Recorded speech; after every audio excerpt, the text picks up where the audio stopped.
Imagine you are taking local examinations like SAT, O-Level, SPM or any kind of examinations. And there's this person who was granted to hire his own teacher to mark his paper while the rest of you do not have the choice. And this person's parents even made a demand that the examination body can only view the report but not the actual paper. This is what happened to Sinopec. Although listed in New York Stock Exchange, Sinopec was not audited according to the US law. And China banned foreign countries to look at the books of any China companies. Anyway, finally New York Stock Exchange decided not to put up with it and said this is unfair to the investors. Amidst of the risk of getting kicked out, Sinopec decided to delist itself from New York Stock Exchange voluntarily this year in 2022. On 3rd of October 2022, Sinopec also announced to be delisted in London Stock Exchange, LSE. Why?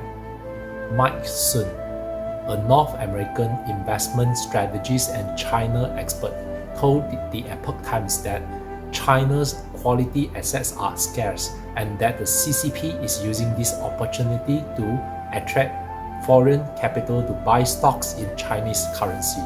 On the same day that Sinopec announced its withdrawal from the UK market, Hong Kong's Secretary for Financial Services and the Treasury, Christopher Hui, issued a press release on the creation of a Chinese yuan stock exchange counter in Hong Kong.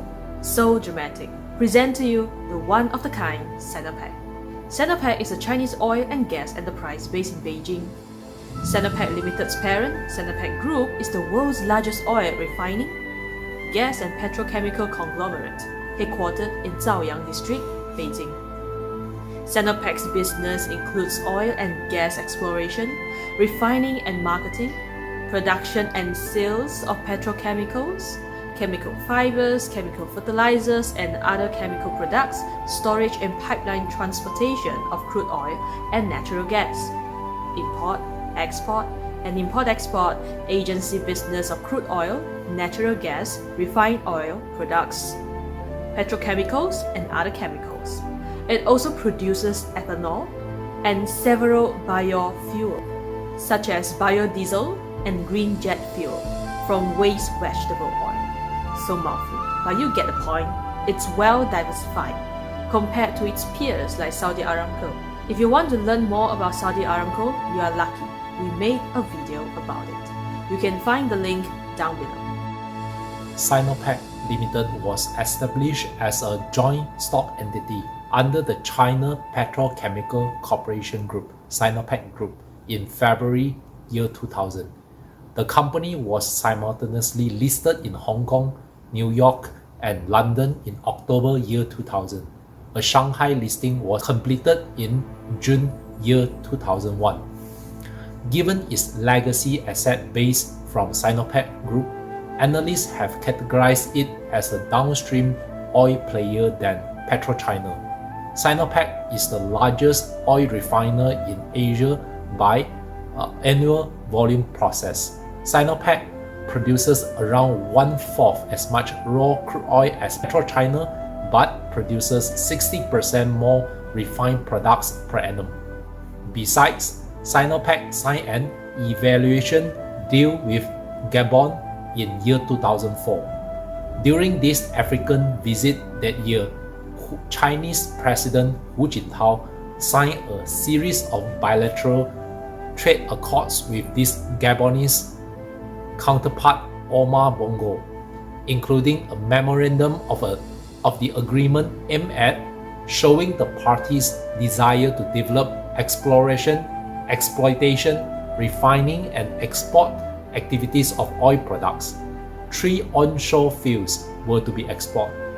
One of the 3 blocks, LT2000, is some 200 kilometers, 120 miles southeast of Gabon's economic hub, Port Gentil, which lies south of the capital, Libreville, on the Atlantic coast. The other 2, DR200 and GT2000, are around 100 kilometers, 62 miles northeast of Port Gentil, according to the Gabonese Oil Ministry. Fast forward, the ADEX-Gabon dispute happened. ADEX is the subsidiary of Sinopec. Together with its subcontractors, the company has been exploiting a concession near the Manji Isle, department of Ndolu in the Ngauni province. In 2010, it was revealed that the company had been discharging toxic chemical waste into an artificial lake, which then feeds directly into the river Obangai. The river is the principal source of fresh water for local inhabitants of the area.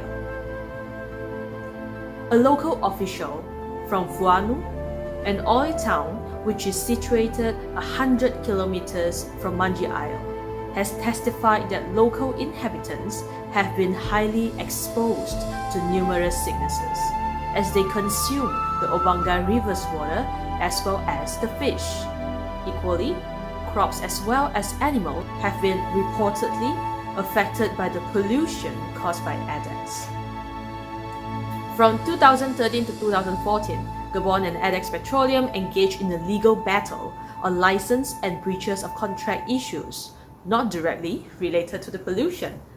After having transferred the Obangai oil field to Gabon Oil Company because of failure to pay taxes, ADEX was seeking $330 million in damages from Gabon at the ICC International Court of Arbitration, and Gabon responded with a claim of $780 million. It resulted in ADEX paying $400 million to Gabon to end the oil conflict and continue its presence in the region. On 21st December 2006, gas started leaking during the drilling of a test well by the Sinopec Southern Prospecting and Development Branch in Qingxi. 12,380 people were evacuated after the leakage occurred. It took at least 3 attempts and 2 weeks for the company to seal the leak. China's top environmental watchdog warned Sinopec in 2007 to stop operations at one of its oil fields due to chronic river pollution.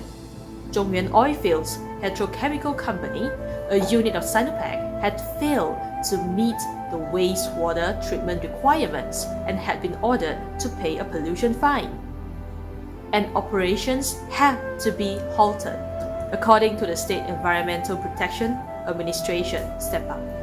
Guangdong Provincial Environment Bureau (GPEB) also issued a red sign warning to 19 companies, including Sinopec Guangzhou, in February 2008. By GPEB standard, the companies that have been involved in excessive emissions or cause serious environmental pollution accidents will be given the red sign warning and will be placed under strict supervision.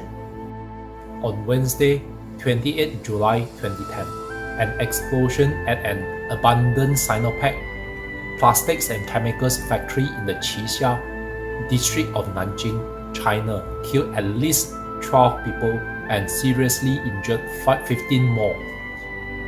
An oil pipeline explosion on Friday, 22nd November 2013 in Qingdao, Shandong province, killed at least 62 people, injuring 136 and displacing hundreds more after oil previously leaking onto a street during the day ignited.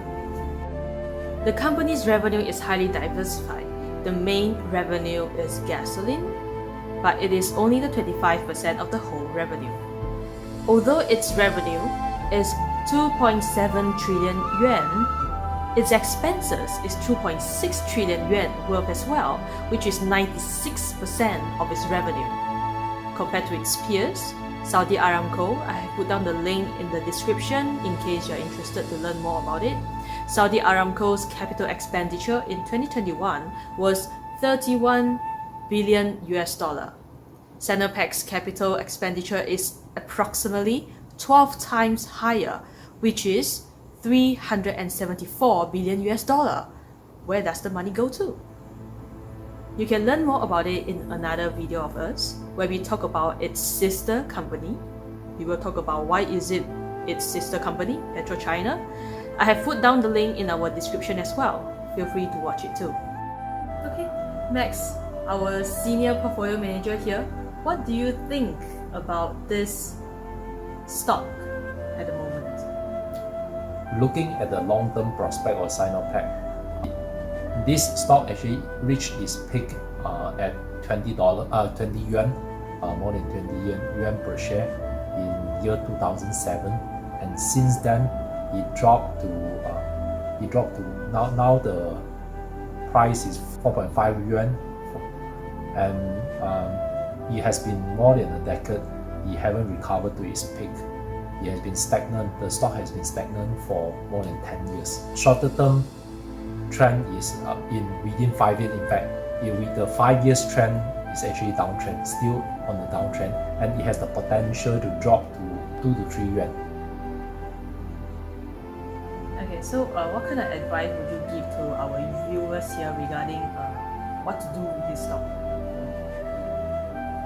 From what I can see, it has been stagnant for more than a decade.